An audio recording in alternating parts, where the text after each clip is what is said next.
If you're going to try to be everything to everybody, you will end up being nothing to nobody.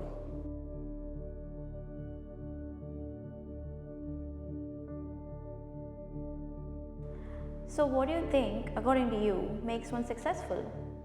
If you want to be successful in life, you need to have an answer to this one question.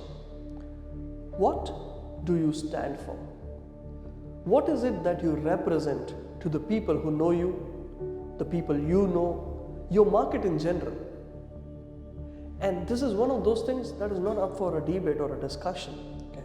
In every trade, there are certain fundamentals which are the fundamentals.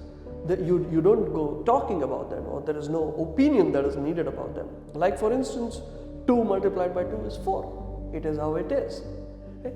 If you're going to try to be everything to everybody, you will end up being nothing to nobody. The problem is, it sounds reasonable when you hear these one-stop shop ideas.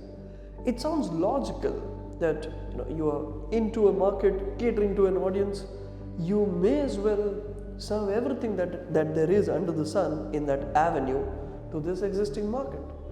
But somehow, in my experience as a strategy consultant, I figured out this doesn't really work that way. Now, if I were to give an analogy here, let's talk of a bulb, which has far more units of energy than, let's say, a laser beam. But the impact that a laser beam can create, a bulb isn't quite capable of doing it. And in my view, that is only because of the sharp and narrow focus that a laser beam brings in. But we see quite a few examples of successfully diversified businesses. What's your take on those? Yes, there are quite a few examples of successfully diversified businesses. But then who's to say if diversification was the reason in the first place for them to become successful? And that apart, I am not such a great fan of taking exceptions as rules.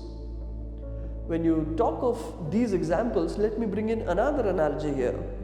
In gambling, versus a lot of people who lose money, there are a handful of them who make money also.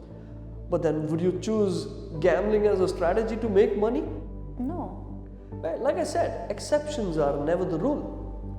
Also, people tend to have shorter memory spans. They cannot remember you for more than 2 or 3 things.